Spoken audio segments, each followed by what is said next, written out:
स्वागत है दोस्तों आपकी अपनी YouTube channel the dream job पे।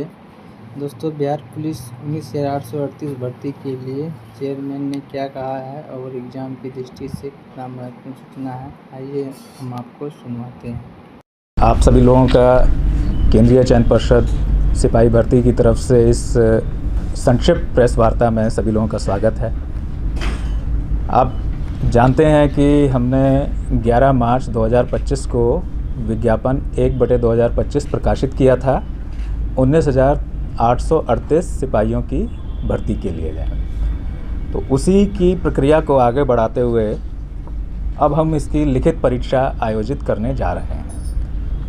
उससे पहले मैं थोड़े से आंकड़े दे दूं। 11 मार्च को हम लोगों ने विज्ञापन प्रकाशित किया था और 18 मार्च से आवेदन आमंत्रित करने शुरू किए, जो कि 25 अप्रैल तक चले। पहले 18 अप्रैल तक रखी थी उसकी डेट, उसको 25 अप्रैल तक बढ़ाया था क्योंकि मार्च और अप्रैल के महीने में कई तरह के अवकाश आदि थे जिनकी वजह से बैंक आदि बंद हुए थे, तो इसलिए लोगों को ध्यान में रखते हुए उसको 25 तक बढ़ाया था। 17,06,628 आवेदकों ने शुरू में इसमें रजिस्ट्रेशन किया और अंतिम रूप से अब हमारे पास 16,73,586 अभ्यर्थी हैं जो कि जिन्होंने अपने आवेदन कंप्लीट किए, भरे और उनके जो है वैलिड हमने उनको पाया है। जो 17,06,628 आवेदन थे उसमें से 10,947 आवेदन पूर्ण नहीं थे, यानी उन्होंने रजिस्टर किया लेकिन फॉर्म भरा नहीं पूरा। 20,940 आवेदकों ने जो है अपना रजिस्ट्रेशन कैंसिल कर लिया था जो है, और उसके बाद 1,855 को जो है हम लोगों ने वैलिड नहीं पाया था। इनकी सूची भी हम लोगों ने 6 जून को प्रकाशित की है। तो इस तरह से अब 16,73,586 हमारे वैलिड अभ्यर्थी हैं। इनकी परीक्षा हम 16 जुलाई 2025 से प्रारंभ करके 3 अगस्त 2025 तक के बीच में 6 चरणों में लेंगे। तो ये 6 चरण हमारे 16 जुलाई, 20 जुलाई, 23 जुलाई, 27 जुलाई, 30 जुलाई और फिर उसके बाद 3 अगस्त रहेंगे। इन 6 चरणों में जो है हम परीक्षा आयोजित करेंगे। राज्य के 38 हमारे रेवेन्यू डिस्ट्रिक्ट हैं। डिस्ट्रिक्ट हेडक्वार्टर्स में 627 सेंटर्स में आयोजित की जाएगी। एक शिफ्ट में यानी एक दिन में करीब 2.5 लाख से 3 लाख के बीच में अभ्यर्थी हमारे इसमें पार्टिसिपेट करेंगे। तो इसके बारे में परीक्षा की जो हमारी तैयारी की गई है उसके बारे में मैं थोड़ा सा आपको ब्रीफ कर देता हूँ। पर्षद, पुलिस मुख्यालय और राज्य सरकार हमारे द्वारा जो है इसके लिए जो है अच्छे संचालन के लिए व्यापक तैयारियां की जा रही हैं। राज्य प्रशासन के जो वरीयतम स्तर हैं उनसे भी जो है सही समय पर सभी जिला पदाधिकारियों और सभी पुलिस अधीक्षकों के साथ समीक्षा बैठकें की जाएंगी और उन्हें कड़ाई से स्वच्छ परीक्षा संपादन के लिए मार्गदर्शन भी दिया जाएगा। ये सही समय आने पर अभी हमारे पास समय है। परीक्षा के सुचारू और कदाचार मुक्त संचालन के लिए राज्य सरकार ने जिला पदाधिकारी को एग्जाम कोऑर्डिनेटर और जिला पुलिस अधीक्षक को एग्जाम कोऑर्डिनेटर इनको भी नामित किया हुआ है। केंद्रीय चयन पर्षद सिपाही भर्ती की जितनी भी परीक्षाएं हैं उनके लिए डिस्ट्रिक्ट मजिस्ट्रेट्स और सुपरिटेंडेंट ऑफ पुलिस ये हमारे कोऑर्डिनेटर्स और को कोऑर्डिनेटर रहते हैं। राज्य के हमारे जितने भी साइबर थाना है और आर्थिक अपराध इकाई के स्तर से सोशल मीडिया आदि पर परीक्षा से संबंधित निगरानी की जा रही है और संदिग्ध बातों अथवा व्यक्तियों पर भी नज़र रखी जा रही है और इसे आगे आने वाले समय में हम इसे और सघन करते जाएंगे जैसे जैसे समय नज़दीक आता रहेगा।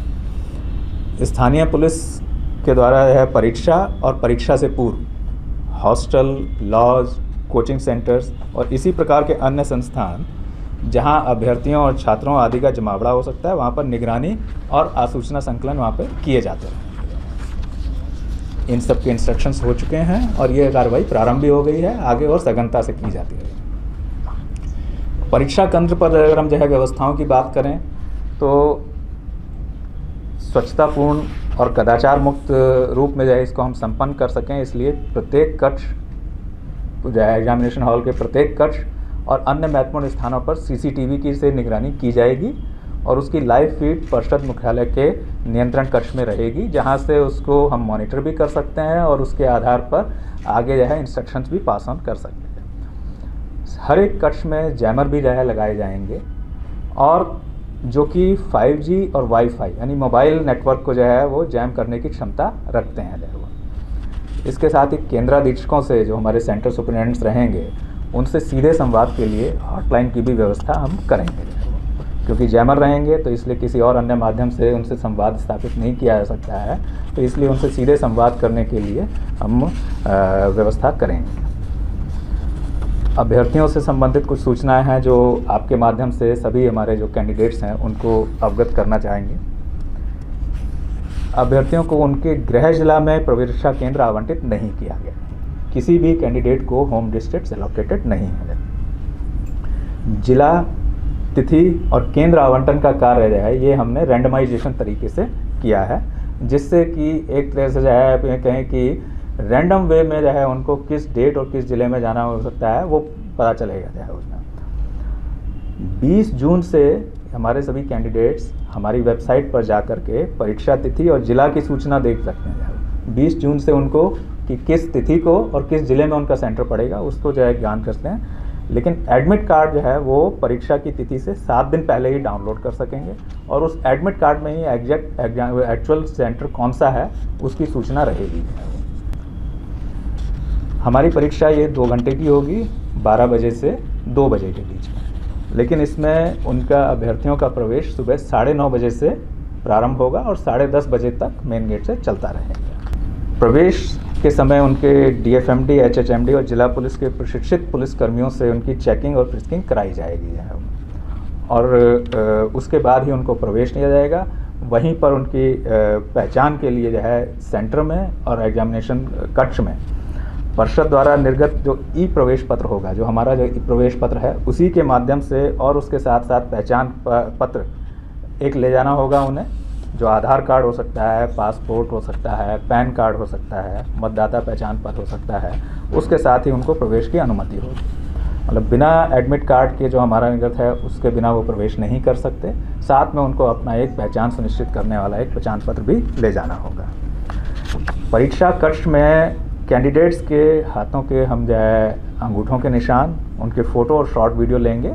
ये हमारा जो है उनका बायोमेट्रिक्स कलेक्शन रहेगा, जिसका उपयोग हम उस समय उनकी पहचान के लिए और बाद के जो चरण होंगे उसमें भी जो है उनकी पहचान करने और इम्पर्सोनेशन यानी प्ररूप धारण की संभावनाओं को नकारने के लिए उपयोग करेंगे जो है इनका। अभ्यर्थी परीक्षा केंद्र में किसी भी तरह की लेखन सामग्री जैसे पेन, पेंसिल वगैरह नहीं ले जा सकेंगे। उनको OMR शीट बेस्ड हमारा जो है एग्ज़ाम है, तो OMR शीट को भरने और उससे कैलकुलेशन वगैरह अगर कुछ उसमें आवश्यकता है तो उसके लिए आप दो तो पेन हम प्रश्न पुस्तिका के साथ ही उपलब्ध कराएंगे जाएगा, तो वो हमारी तरफ से दिया जाएगा। उनको किसी भी तरह की लेखन सामग्री और जो दूसरी चीज़ों पर प्रतिबंध रहता है, इलेक्ट्रॉनिक सामान वगैरह जो है उस सब पर तो प्रतिबंध रहेगा ही, लेखन सामग्री भी वो नहीं ले जाएंगे, उनको हमें उपलब्ध कराएंगे। आपको अभ्यर्थियों को चेतावनी और सतर्कता बरतने की भी जो है हमारी तरफ से हिदायत देना जो है उचित लगता है। तो उसके लिए कि सभी अभ्यर्थियों को हमारी तरफ से हम आगाह करते हैं कि वो सोशल मीडिया या अन्य किसी माध्यम से दुष्प्रचार अथवा झांसे में ना आए जाए, उससे बचें। वो ये एक तरह के साइबर फ्रॉड का अवैध वसूली का माध्यम हो सकता है। इसकी सूचना तुरंत जो है वे नज़दीकी पुलिस थाना या साइबर थाना को देंगे है वो। अगर उनको किसी भी तरह से किसी माध्यम से कोई कांटेक्ट करने, अप्रोच करने की कोशिश करता है एग्ज़ाम से संबंधित किसी बात में, किसी तरह के प्रलोभन का या कोई और दूसरे झूठे आश्वासन का, तो इमीडिएटली वो थाने को सूचित करें और हो जाएगा। ये अवैध उगाही का ही माध्यम होगा, इसके अलावा इसका और कुछ नहीं है। परिषद के स्तर से भी जो है किसी अभ्यर्थी को दूरभाष, मोबाइल या सोशल मीडिया के माध्यम से व्यक्तिगत संपर्क नहीं किया जाता है। इसकी मैं साफ साफ बता दूँ कि जो है हमारे यहाँ से नहीं किया जाता है। परिषद और अभ्यर्थियों के बीच में जो संवाद है उसका माध्यम हमारी जो है वेबसाइट है, उस पर जो सूचनाएं हम प्रकाशित करते हैं, या अभ्यर्थियों के आवेदन में जो रजिस्टर्ड ईमेल या मोबाइल नंबर हैं उन पर जो प्री रिकॉर्डेड ग्रुप मैसेजेस हैं उनके माध्यम से हम उनको जो है करते हैं, और कोई दूसरा माध्यम हमारे यहाँ से नहीं है जो है। अगर इसके अतिरिक्त किसी अन्य स्वरूप में कोई उनसे संपर्क करता है या प्रयास करता है तो इसकी सूचना थाने को दें जाए। एक बात और कि परीक्षाओं की निष्पक्षता और स्वच्छता को बनाए रखने के लिए बिहार सरकार ने बिहार लोक परीक्षा अनुचित साधन निवारण अधिनियम 2024 जैसा कड़ा कानून अधिनियमित किया है जाए वो, तो 2024 में उसकी अनुसूची में भी जो है हमारा केंद्रीय चयन पर्षद सिपाही भर्ती की परीक्षाएं जो आयोजित करते हैं वो सब उसमें सम्मिलित हैं जाए, यानी कि हमारी जो भी आप परीक्षाएं हैं वो उस एक्ट के तहत जो है उसमें हमारी जो है लागू है, हमारा एक्ट उसमें जो है जाए। अब इस अधिनियम में अगर देखें तो किस तरह के कड़े प्रावधान हैं, तो इस अधिनियम में अभ्यर्थी परीक्षा में संलग्न पदाधिकारी किसी संस्थान अथवा व्यक्तियों द्वारा संगठित रूप में तथा सेवा प्रदाता आदि के द्वारा, यानी जो एजेंसी जो है सर्विस प्रोवाइडर्स हैं आदि के द्वारा परीक्षा की शुचिता को दूषित करने, प्रश्न पत्र लीक करने, उत्तर पुस्तिका आदि से छेड़छाड़ करने, प्रारूप धारण, अनुचित साधनों को सुगम बनाने के लिए सुरक्षा उपायों का उल्लंघन करना, जैसा मैंने कहा कि बायोमेट्रिक्स हम लेंगे उनमें अगर कोई व्यवधान पैदा करता है या आनाकानी करता है तो वो भी इससे कवर्ड है, या उनसे छेड़छाड़ करना, धोखा देने या धनीय लाभ, यानी कि जो है कि वो झूठा बता करके कि जो है कि पेपर ये है, ये प्रश्न आएंगे, ये ले लो जो है उससे, तो ये सब जो है जाली वेबसाइट आदि अपराधों को दंडनीय बनाया गया है इनमें। और इन अपराधों के लिए 3 वर्ष से 10 वर्ष तक की सजाएं हैं और जुर्माना है जो कि 1 करोड़ अथवा उससे अधिक भी हो सकता है। और सेवा प्रदाताओं और अन्य संस्थानों के स्तर से संगठित रूप में किए गए अपराधों के लिए परीक्षा की समानुपातिक लागत की वसूली भी की जा सकती है, तो उनकी संपत्ति की कुर्की और उसका संपहरण भी किया जा सकता है। तो इस तरह के कड़े प्रावधान इस एक्ट में रखे गए हैं और ये एक्ट हमारे द्वारा जो आयोजित जो परीक्षा है उसमें लागू है। ये सभी अपराध जो है संज्ञेय हैं, गैर जमानतीय हैं और नॉन कंपाउंडेबल हैं, यानी अशमनीय हैं, और इनका इन्वेस्टिगेशन डीएसपी या उससे वरीय पदाधिकारी करेंगे। तो इससे आप अंदाज़ा लगा सकते हैं कि गंभीरता इन परीक्षाओं की और उनकी परीक्षाओं की स्वच्छता के प्रति राज्य सरकार की कितनी है।